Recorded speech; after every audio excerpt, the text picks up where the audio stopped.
Bonjour à tous et à toutes et bienvenue dans À chaque instant. Aujourd'hui, je vous propose de découvrir un épisode un peu particulier puisqu'il s'agit du second volet que nous avons souhaité consacrer à la question du maintien à domicile ou de l'entrée en établissement spécialisé de son proche. Souvenez-vous, le mois dernier, Marité s'était confiée avec beaucoup de sincérité sur les raisons qui l'ont conduite à accueillir son père chez elle il y a quelques mois. Dans ce nouvel épisode, sa sœur, Florence, a accepté de revenir pour nous sur la décision douloureuse mais nécessaire qu'elle a dû prendre il y a à peine quelques semaines, celle de faire entrer leur mère en EHPAD. À chaque instant est un podcast produit par AG2R La Mondiale. Bonjour Florence, est-ce que pour commencer notre échange, vous pouvez me raconter depuis quand vous êtes devenue aidante ?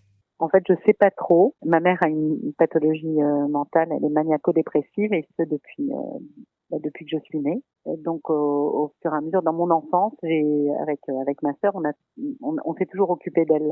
Elle a fait des crises avec des moments où elle était internée. Enfin, moi j'étais assez jeune, je devais avoir 9 ans et ma sœur elle a 4 ans de plus que moi, donc elle en avait 13. On a dû commencer à se faire à manger toute seule et même à préparer les repas pour notre maman. Donc ça a commencé très jeune. Bon, mon père a un Parkinson, la maladie s'étant aggravée, il a fallu qu'on sépare nos parents. Enfin, c'était quelque chose qu'on avait discuté longuement avant. Et donc, il y a 6 mois, ma mère est venue vivre à la maison.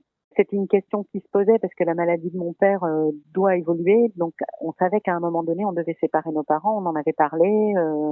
Ils semblaient d'accord. Et ils préféraient la solution d'être chez nous plutôt qu'en maison de retraite. Le moment est arrivé en juillet dernier et ma mère est arrivée chez moi. Comment s'est passée cette cohabitation ? Alors au début ça se passait super bien, on allait boire nos petits cafés, donc le moment où je prenais mon café avec elle, j'étais vraiment que avec elle parce que bon moi je travaille à la maison, ce qui fait que je pouvais pas, je suis là sans y être, donc le fait de l'emmener dans un café, de passer un temps concret avec elle comme ça, c'était très bien, parce qu'elle adorait sortir boire des cafés. Et puis il y a eu le deuxième confinement. Après le deuxième confinement, on sortait plus au café, donc j'essayais de la sortir, on se promenait en voiture, on faisait 2-3 courses ensemble, mais bon, elle restait dans la voiture parce qu'elle est très faible physiquement, elle peut pas marcher dans un magasin, même en s'appuyant sur le caddie, c'était compliqué. Et puis elle aimait bien les trajets. Elle aimait bien faire ses trajets. Et puis petit à petit, moi j'ai eu plus de travail, les enfants, tout ça, donc elle était souvent seule. En plus, elle est sourde et elle a une DMLA, ses appareils ne fonctionnaient plus. Donc là, c'était la communication devenait très difficile. Et puis à Noël, mon père est venu avec ma sœur. Tout s'est très bien passé. On a repéré avec ma sœur des choses étranges dans son comportement, mais on n'a pas fait attention. Et puis un comportement un peu vraiment de petite fille. Et puis elle a fait une grosse dépression vers la mi-janvier. Comment s'est traduite cette dépression au quotidien ? Je suis retombée en enfance parce qu'elle a recommencé des crises terribles. Elle ne dormait plus la nuit. Donc voilà, les auxiliaires de vie, parce que j'avais des auxiliaires de vie qui venaient 3 fois par semaine pour les dîner et les coucher. Elles étaient un peu effrayées pour moi. Les infirmières qui faisaient la toilette m'ont beaucoup soutenue pour remplir les dossiers d'EHPAD, parce que au départ j'ai demandé des EHPAD, mais les EHPAD ne voulaient pas de quelqu'un de malade comme ça parce que tous n'ont pas un secteur fermé. Et dans sa folie, elle avait retrouvé des capacités physiques incroyables. Enfin bon, elle pouvait marcher, même courir, elle montait des escaliers, elle pouvait sortir, elle marchait, elle avait une force physique étonnante, quoi, qu'elle n'a pas d'habitude. J'étais obligée de l'enfermer dans sa chambre, pas longtemps, mais c'est la nuit parfois. Je craignais qu'elle se lève et qu'elle monte un escalier, qu'elle puisse pas le descendre ou qu'il se passe quelque chose. Ce calvaire a duré jusqu'au mois de mi-janvier au 11 mars. Le 11 mars, le gériatre de l'hôpital a trouvé une place à Limoges, à l'hôpital Rédérol. Dès son arrivée à l'hôpital, Florence m'explique que sur les conseils d'une amie très proche, elle a tout de suite informé l'infirmière qu'elle ne pourrait plus reprendre sa mère chez elle.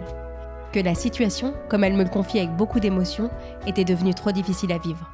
Je pouvais plus supporter la situation. Nerveusement, je pouvais plus supporter la situation, de la voir comme ça. Enfin, il y avait beaucoup de choses dans sa folie que je pouvais plus entendre parce que c'était répété longuement. Pour mes enfants aussi, je voulais pas que mes enfants passent par là. Je voulais pas qu'ils revivent la même chose que moi. Et puis André, mon compagnon, m'a dit ça je peux pas. Ça, le contrat, c'est pas le même là. C'est notre famille avant tout. La folie de quelqu'un, on sait pas si c'est l'autre ou si c'est soi. On sait plus d'où ça vient. Et donc, je me disais, mais est-ce que c'est supportable? Est-ce que ça l'est pas? Même si tout le monde me disait que ça ne l'était pas, je me disais, mais est-ce que c'est moi qui n'y arrive pas? On sait absolument pas comment réagir. On sait plus. Enfin, moi, j'ai perdu pied. Hein. Je pense que j'ai fait un mini burn-out. Combien de temps votre mère est-elle restée à l'hôpital? Elle est restée 3 semaines, 3 semaines à Ribérol. Avec des infirmiers formidables. Enfin, moi, je trouve que c'était vraiment. Je trouve qu'avec le Covid, enfin tout ce qui se passe en ce moment, que ce soit à l'hôpital ou à l'EHPAD où ma mère est maintenant, vraiment, voilà, je suis vraiment rassurée d'avoir rencontré ces personnes déjà et de savoir qu'on s'est bien occupé d'elles, que ce soit à l'hôpital ou à l'EHPAD. Et votre mère est ensuite entrée en EHPAD? Oui, j'ai eu de la chance parce que c'est un EHPAD qui n'est pas très loin de chez moi, 17 kilomètres. Il est situé à côté, pas loin d'un hôpital, donc le médecin de l'EHPAD me disait que au moment de la crise Covid, comme l'hôpital était à côté, ils ont pu faire une cellule de crise justement avec tout ce qu'il fallait, les appareillages, etc. Bon, moi, j'avais fait des interventions dans cet EHPAD et je connais assez bien l'animatrice culturelle de l'EHPAD. Elle a eu une formation Montessori pour s'occuper des personnes Alzheimer. Enfin bon, il y a beaucoup de choses sont faites et j'étais vraiment très heureuse qu'ils aient de la place. Quel est le degré d'autonomie de votre mère aujourd'hui? Elle marche avec un des cannes. Enfin là, enfin, on va lui donner un déambulateur. Ça c'est super parce que les cannes, elle sait pas du tout marcher avec. Elle peut pas faire sa toilette seule. Avant, elle pouvait, mais là, c'est terminé. Quand bien même il y aurait de l'autonomie, il y a toujours ces moments de folie. Donc du coup, il n'y a pas d'autonomie. Je dirais, il n'y a pas d'autonomie. Il faut quelqu'un toujours près d'elle. Voilà. Ce qu'une famille, ce qu'un proche peut difficilement faire s'il a une famille. Voilà. Qu'est-ce qui a été, et qui est peut-être encore aujourd'hui, le plus difficile dans cette décision? Le plus difficile, en fait, c'est la culpabilité. Et la culpabilité qui en fait, quand on observe bien ce sentiment ou cette émotion, on se rend compte que au final, cette culpabilité détourne l'attention sur soi-même. Voilà, le drame, c'était plus de mettre, que ma mère fasse une dépression, c'était moi qui la mettais en EHPAD. Et du coup, j'ai commencé à réfléchir à cette question parce que la culpabilité, c'est vraiment un ennemi. Bon, je parle pas d'insensibilité, hein, mais vraiment ce sentiment qui fait tout tourner autour de soi. J'ai eu le temps de l'observer hein, ces derniers temps, et donc voilà, lâcher ce morceau là, déjà ça fait du bien. Ensuite, j'ai vu en discutant avec une dame de l'EHPAD, elle me disait oui, on a du mal à laisser les autres s'occuper de nos parents. J'étais pas tout à fait d'accord avec elle. Parce qu'en fait, moi, je suis très contente que des gens s'en occupent. Même quand les assistantes de vie venaient chez moi, j'étais ravie. Les infirmières, quand elles faisaient la toilette, j'étais ravie parce que je voyais que ma mère, ça lui faisait un contact avec quelqu'un d'autre et c'était très important. Et ça l'est toujours. Hein. Là, je vois elle a noué des liens avec le personnel. Hein.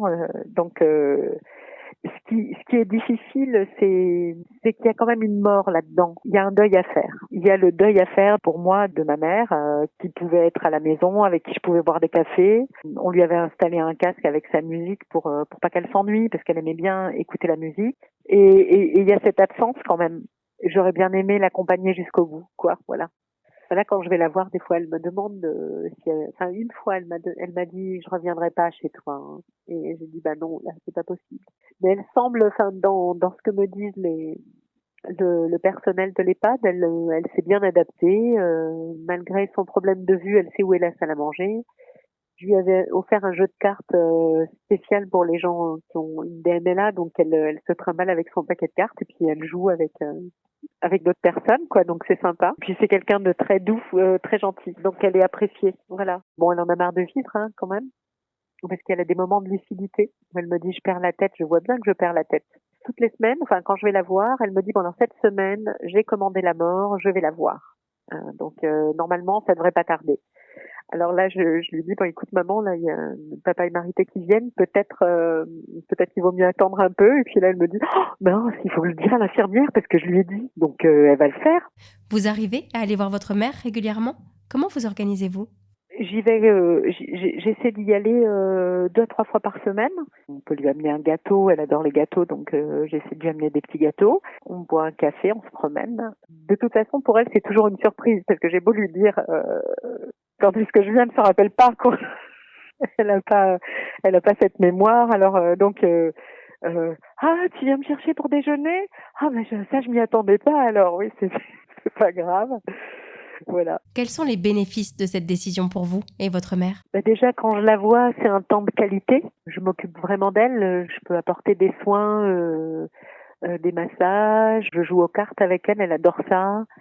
Je lui donne des nouvelles des uns et des autres. Je lui demande, elle, comment ça se passe. Et elle me raconte. Quand je vois qu'elle est plus disponible ou qu'elle commence à délirer, je peux partir. Je suis pas obligée de l'entendre parce que ça sert à rien. Et puis je pense pas que ça lui fasse du bien à elle non plus.